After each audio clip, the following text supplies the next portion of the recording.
We've had a pretty tumultuous week as we've gone through the vote on the ward lines. And I'm going to get to that and talk about that right now, because I think it's important that you understand the process that we went through and finally the vote and then the action that I'm taking today. The process went on for about 2 years. We produced 6 plans by the city from CMPDD, a 7th plan from the NAACP was submitted, so that was Plan 7. Really, we didn't have Plan 7 very long, but it was the one that passed by a 4-3 vote.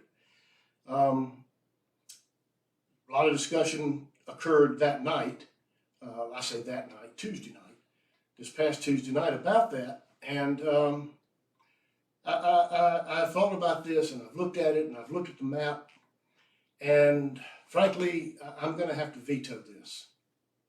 Now, a veto, a mayoral veto, is authorized by state statute, and it takes 5 votes to override a veto. The board is locked in with these votes at 4-3, and there will be no, I don't think, changing the votes to override the veto. And I'm sure we're going to have some more lively discussion on that in our next work session, perhaps prior to that next work session. But let me read you the letter that I've already sent to the city clerk, which is what I'm required to do. I'm not required to send it to the alderman. However, I will be sending it to the alderman so they can read it also, read my exact words. And I will send it to the Randy Bell at the Clinton Courier. It says, Mr. Baldry, as mayor, I'm exercising my veto authority with regard to the ordinance passed at the September 19, 2023 Clinton, Mississippi Board of Aldermen meeting, which adopted a new ward map for the city. I do not believe the ward map that was adopted is in the best interest of the city for several reasons. This plan will effectively disenfranchise the residents of Cascades, many of whom are elderly and have lived and voted in the same ward for nearly 40 years. Additionally, I do not believe some of the aldermen voting for this ordinance, have the best interest of the city as their primary motivation and instead are motivated by personal benefit and electoral gain. Now let me start the process of justifying what I just said, because it is a lot to say, and it is pointing fingers, and I hate for it to be like that. But let's first talk about the disenfranchisement of voters. I mentioned Cascades simply because it would be the largest block. But there's more to it than that. So I want to read to you the changes that we've seen that make this map in an attempt to, and keeping, look, all 7, let me say this, all 7 maps met all the requirements set in by the state codes and everything else that's involved in this. That's not the issue. The issue is the disenfranchisement. Let me read this to you. Cascades goes from Ward 4 to Ward 3. Roughly 1/2 of Clinton Park will go from Ward 3 to Ward 4. Huntcliffe goes from Ward 3 to Ward 1. Kentwood goes from Ward 3 to Ward 4, and it does so on another map. Hawthorne Drive and half of Twin Oaks goes from Ward 4 to Ward 6. Lakeside, that's Midway, Sunrise, Sunset, East Lake, south of Highway, is split, or goes from Ward 5, from Ward 5 and is split between Wards 4 and 6.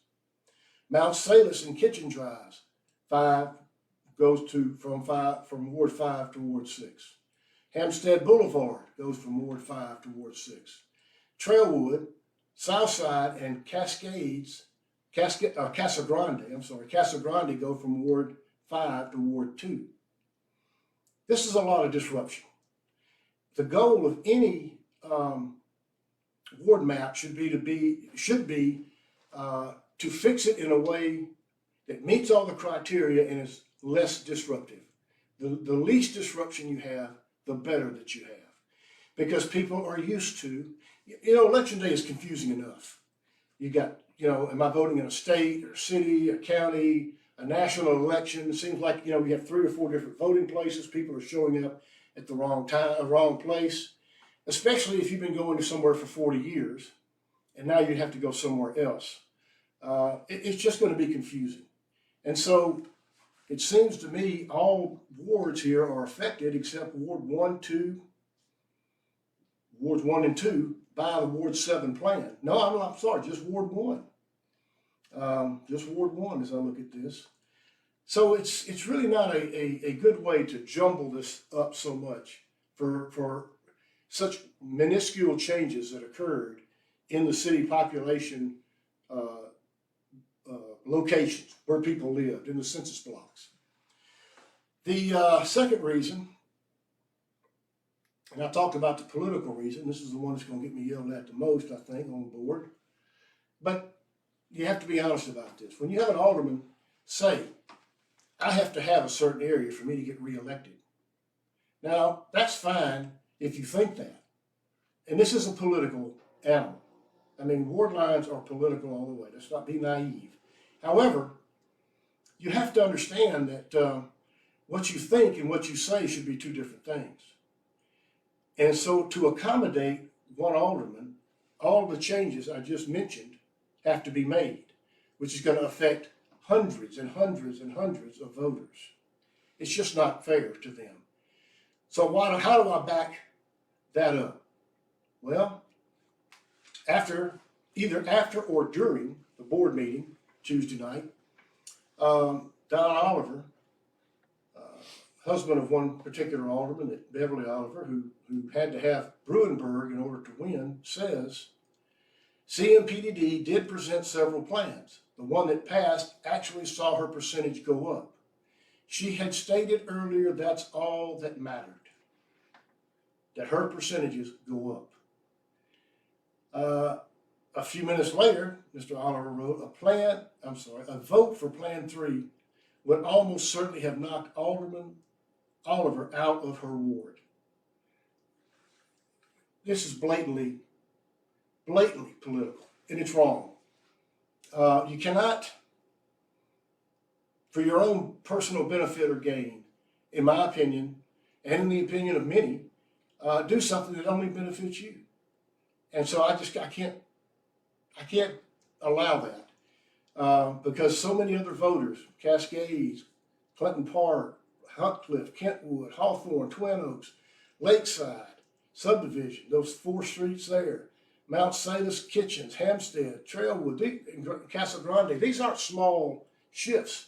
These are major shifts for people who are busy. They've got things to do. They just don't have time to be trying to figure out now where do I go vote. And I'll go back to Cascades.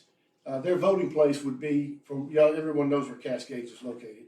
And their new voting place would be down Pine Haven at the fire station. That's a long way to encourage people to vote. So I made that veto. The board can override it. They'll have the opportunity to override it if they choose. They have to have 5 votes to override a mayoral veto. I think that, doesn't matter what I think at this point. I made that decision to do it, and so we have done it now.